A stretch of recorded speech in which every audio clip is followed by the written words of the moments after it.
If your spouse passes before you, what should you do first? Most of us don't have a ready answer to that question.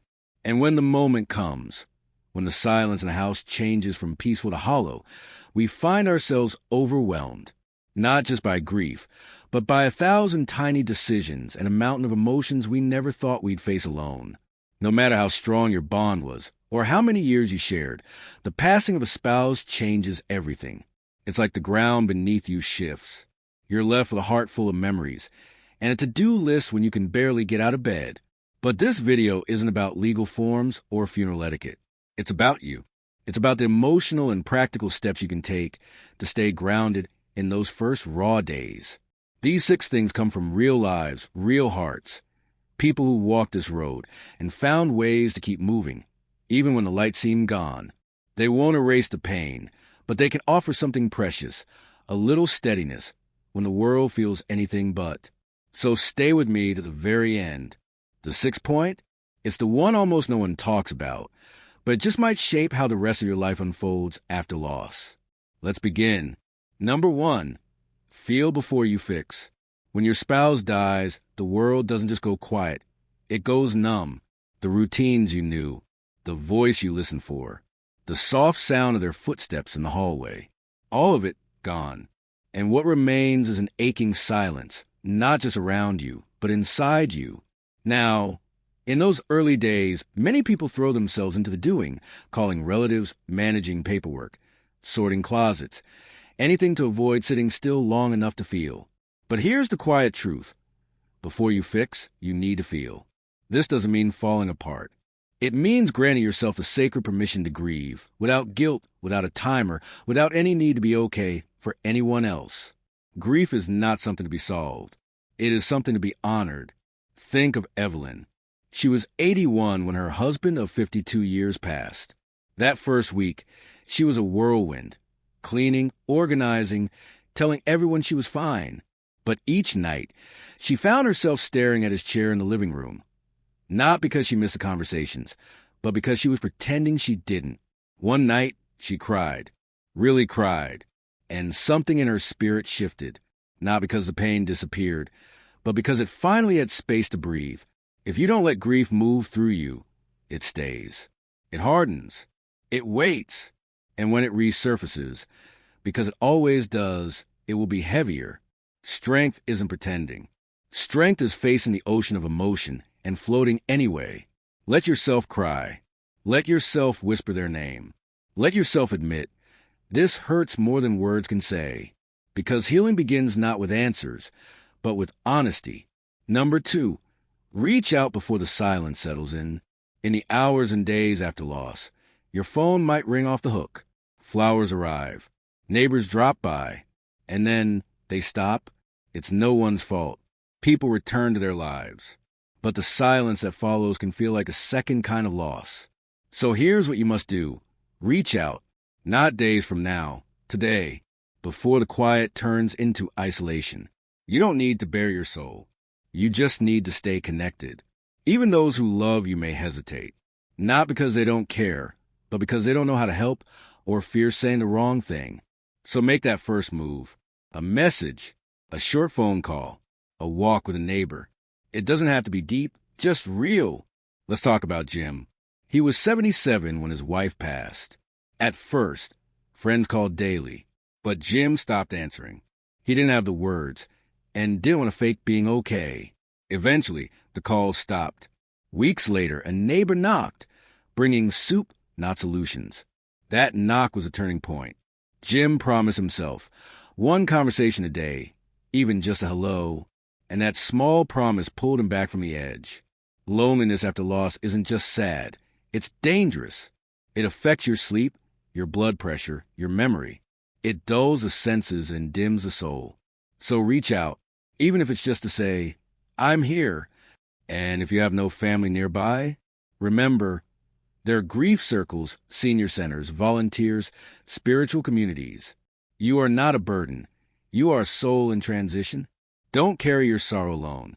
Number 3, organize critical documents sooner than later. When someone passes, it can feel like time should pause. But the world keeps turning. Bills still arrive. Accounts need managing. And decisions, sometimes urgent ones, need to be made. One of the most important acts of self-care during this time is gently, but purposefully, gathering the necessary documents. It may feel cold, but it's actually an act of love for yourself and for the life you shared. You'll need your spouse's will, insurance policies, bank information, marriage certificate, and death certificate, pension papers, military records, property deeds, anything that defines a life built over time. Take Harold, for example. At 79, he lost his wife suddenly. She had always handled the paperwork. By the time he found her life insurance policy, tucked away in a sewing drawer, he had already drained his own savings.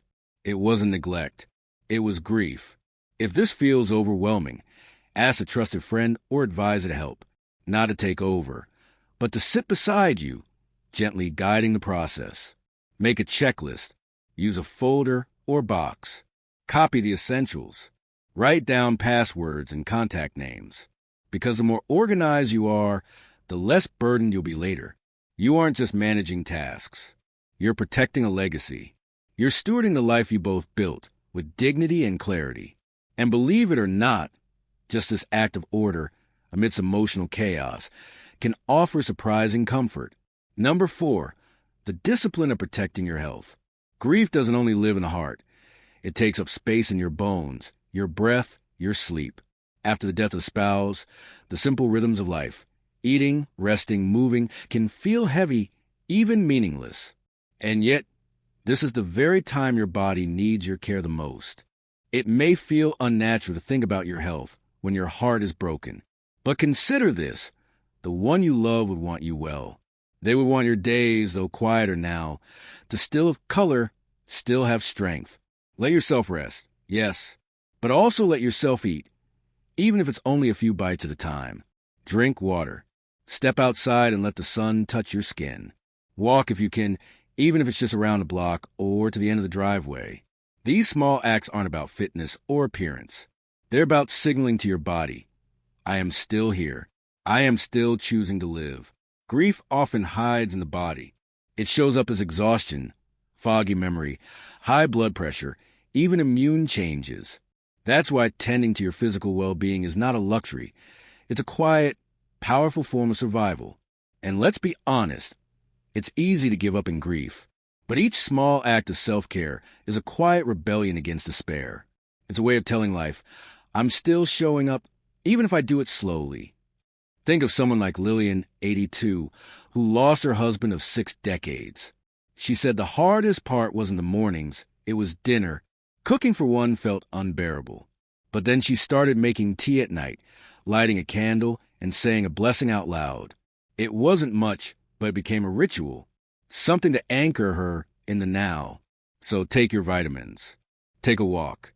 Call your doctor if you need to, because healing the heart also means supporting the body that carries it. Number 5, rethinking your identity after loss.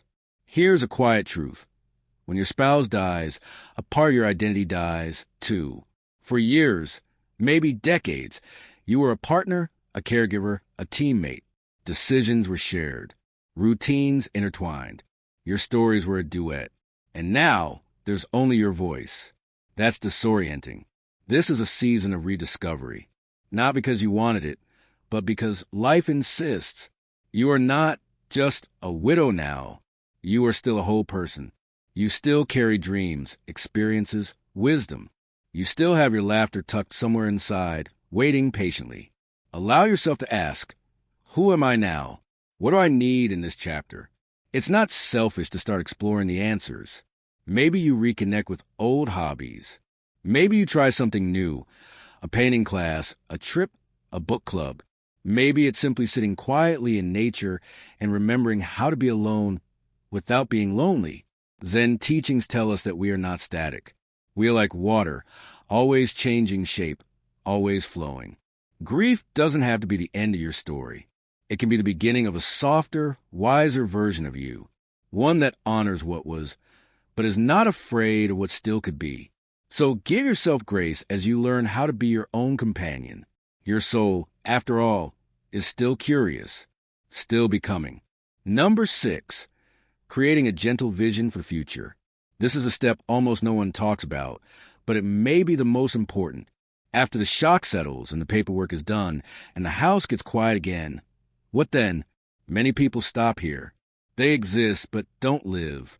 They maintain but don't dream. They tell themselves that joy had its time, and that time is over. But here's the truth. As long as you have breath, life has purpose for you. Creating a gentle vision for the future isn't about being cheerful all the time. It's not about moving on. It's about moving with the memory, with the love, with the wisdom your loss has given you. This vision can be as simple as deciding you'll take one small trip each year. It might be writing letters to your grandchildren. It might be growing a new garden. It might even be mentoring someone younger who's going through their own version of loss. What matters is that you choose something to look forward to, something that reminds you your story is not finished. Think of life now as a sacred continuation, not a new chapter written in isolation, but one infused with all the chapters before it. Your spouse isn't erased from your life. They're etched into every page. Final thoughts. If your spouse dies first, may that day be far, far away. Remember this. You are allowed to grieve deeply because you have loved deeply, and the depth of your grief is not a sign of weakness, but profound connection. Feel your feelings. Reach for connection. Organize what matters. Care for your health. Reclaim your identity. And create a new vision, no matter how small. There is no map for this journey, but there is companionship. There is wisdom. There is peace waiting patiently. You are not alone. If you found value in this video, please consider commenting "still standing" below. It lets others know they're not alone either. And don't forget to subscribe and turn on notifications, because we'll keep walking through this life together, one gentle step at a time.